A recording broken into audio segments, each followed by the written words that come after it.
আসসালামু আলাইকুম সম্মানিত দর্শক ভাই ও বোনেরা।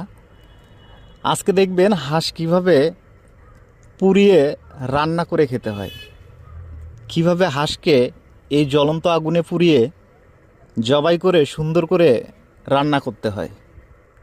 আজকে আমরা চলে এসেছি আমাদের ছোট্ট একটু পিকনিকের ভিডিও নিয়ে।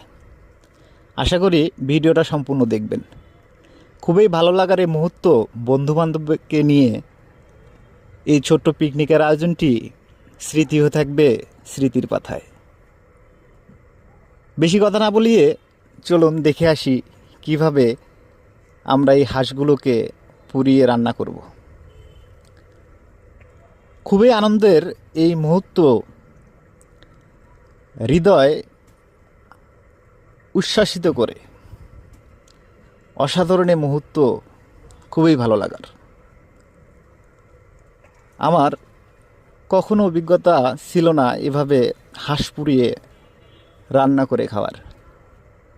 বন্ধুবান্ধবের সাথে একটু সময় করে এই পিকনিকের আয়োজন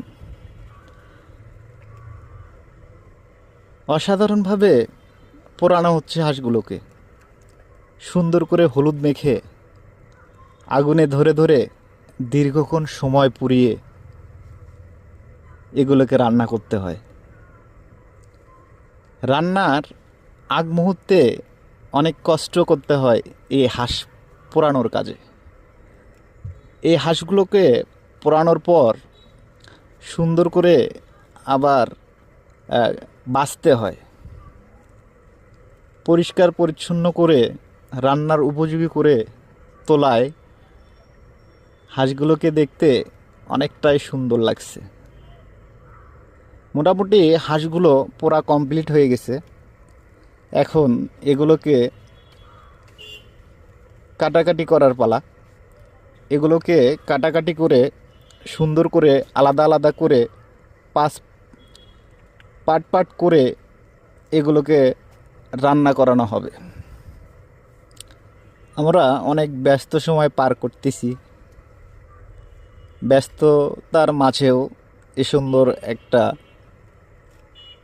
পিকনিকের আয়োজন অসাধারণ। এই পিকনিকের মুহূর্তটা একদম খুবই ভালো লাগার। অবশেষে রান্না হয়ে গেল। রান্না শেষে আমরা সবাই একসাথে বসে সুন্দর একটা পরিবেশে খাওয়া দাওয়া করতেছি, আলহামদুলিল্লাহ। এ পর্যন্ত সবাই ভালো থাকবেন, সুস্থ থাকবেন। আমাদের ছোট্ট পিকনিকটা